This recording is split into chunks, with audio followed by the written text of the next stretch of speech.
Oh, say, can you see by the dawn's early light what so proudly we hailed at the twilight's last gleaming, whose broad stripes and bright stars through the perilous fight o'er the ramparts we watched were so gallantly streaming, and the rockets' red glare, the bombs bursting in air, gave proof through the night that our flag was still there.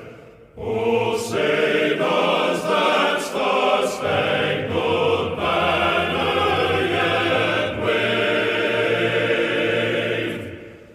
o'er the land of the free and the home of the brave?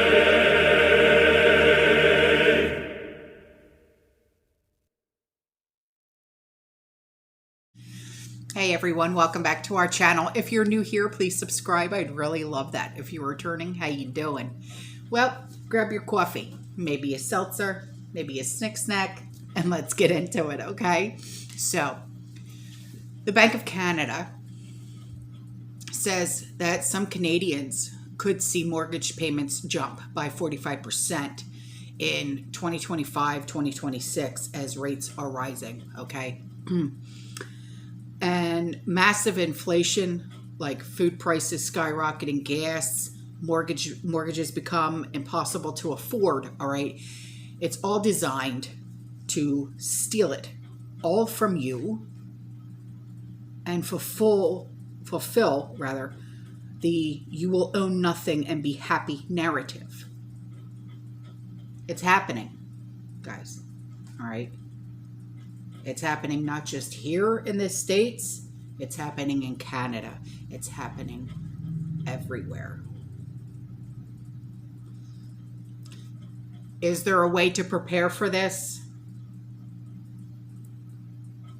As an individual, as a human, as a person of the prepared mind, I can say prep like your life depends on it. Buy all the food, buy all your resources, get everything that you can, get your houses in order. I can say that until I'm blue in the face. But as a wife, as a mom,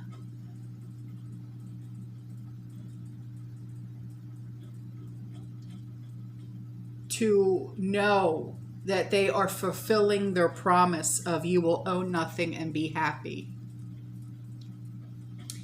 It's a very scary, it's a very real thing. So is there any way to really prepare for this? No, I don't believe so. I wish I had the solutions. I really do. But I'm just one person.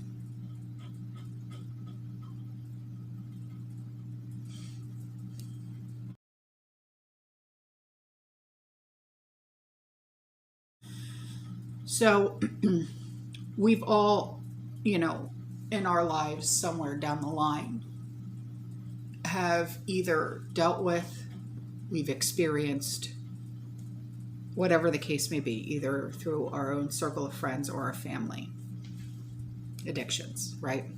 Well, in Tennessee, the sheriff's department, or police department, if you will, is urging people to stop, please, flushing drugs down the toilets. Why? Because it's creating hyper-aggressive alligators. I swear to you. And this came out of the police department of Loretto, Tennessee.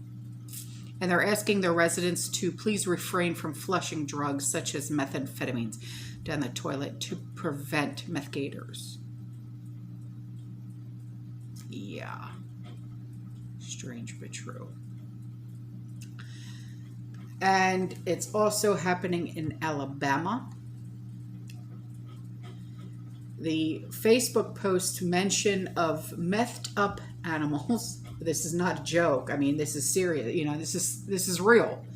In Alabama may have been reference to a caged attack squirrel who was believed to have been giving meth to keep it aggressive. The attack squirrel was discovered during the execution of a search warrant on a subject believed to possess controlled substances. However, officials in the area said there was no safe way to test the squirrel. And then a man was pulled over during a traffic stop, and instead of giving the police officer his registration, he handed him his stash, if you will. This is an epidemic that, you know, I don't think will ever go away. Has it affected my family? Oh, yeah. You know, the other day in the comments section, someone had asked me, because I was laughing in a video, if I had been drinking, and I said, no, I don't drink. There's a reason for that, you know. So on to this, you know, that a trainer, a horse trainer, and a racehorse, they both tested positive for methamphetamines. How scary is that? That you would actually do that to yourself and to a horse. And, you know, we talk in detail about diesel and truckers, right? Did you know that a faulty police field test said that a trucker was carrying 700 gallons of liquid meth, but it was actually diesel? How can you not decipher between the two of those things, is my question. It's unbelievable.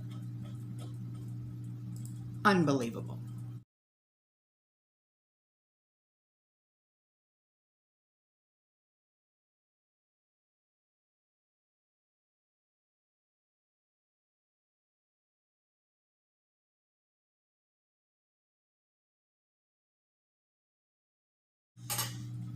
Okay, now, you know how we all say, use DuckDuckGo, use DuckDuckGo, right?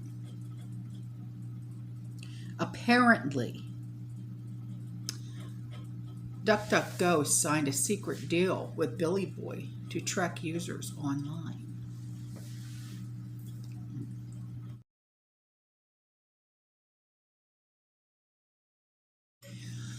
Now, one of my subscribers that you know who owns and operates a truck stop, she wrote in and she said, I lived through the oil crunch of the 1970s. As I listened to your video, my mind shifted to that time and what we did to get away from having to use our vehicles to save gas.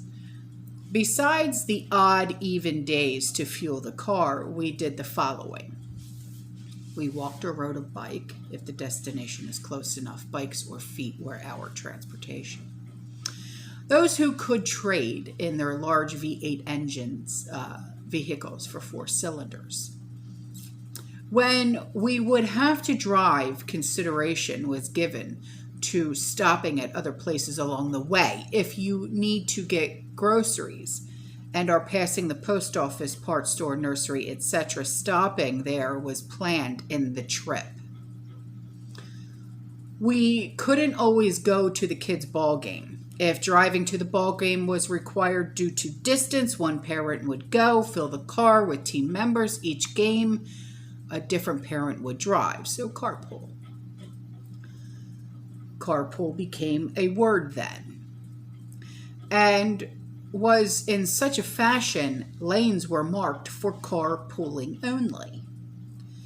Stay-at-home vacations became a thing. I know a family who shut off breakers in the house to have the house appear they were gone.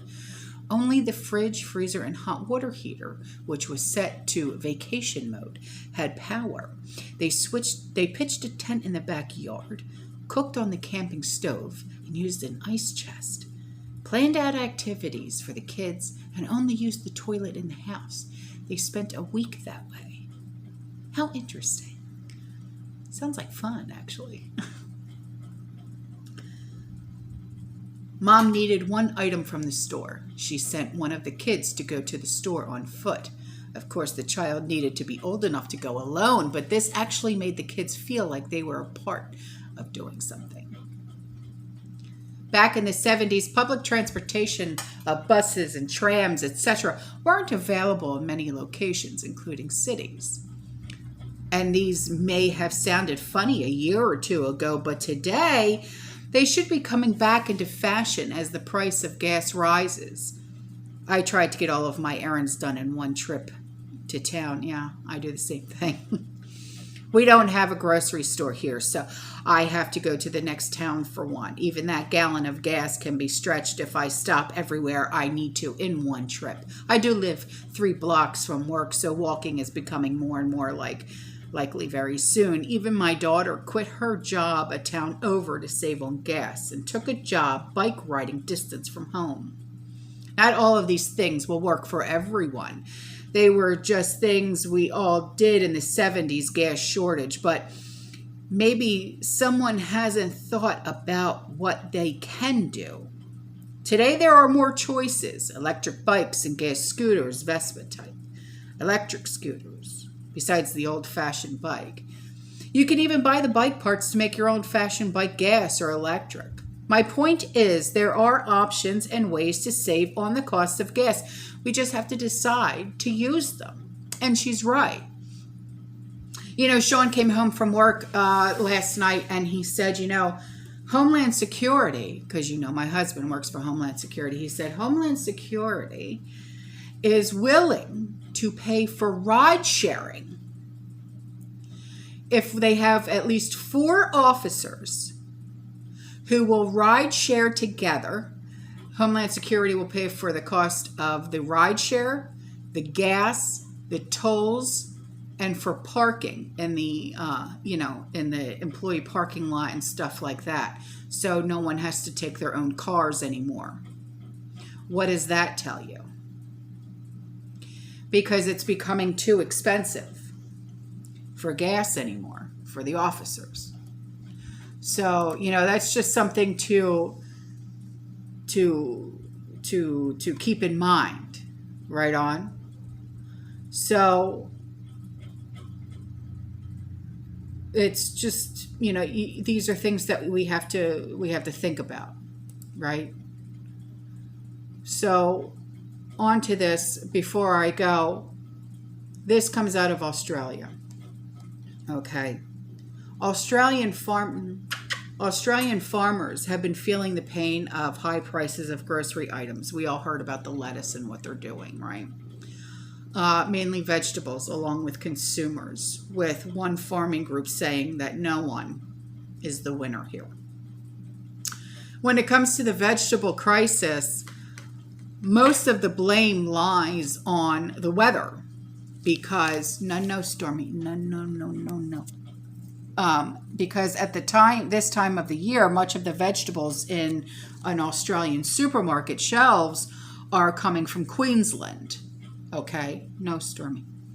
Specifically the Lockyer, and that's Lockyer Valley, as well as Scenic Rim and Stanthorpe. But 3 months of rain have all but been wiped out an entire crop of common veggies, including low price and high price veggies. Okay, so it's been a very tough time for everyone in the supply chain.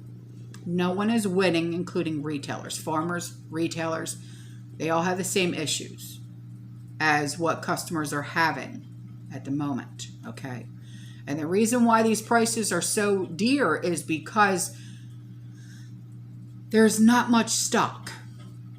Farmers who should be harvesting 100 to 200 pallets a day are down to 10 pallets a day. Okay, so they're feeling it. We're feeling it. I have expressed my opinions on what we all should be doing, and that is having our own freedom gardens. Okay? All right, guys, I'm out of here. I love you. I'll see you in the next one. You stay safe, you stay positive, you keep prepping, and as always, fear less.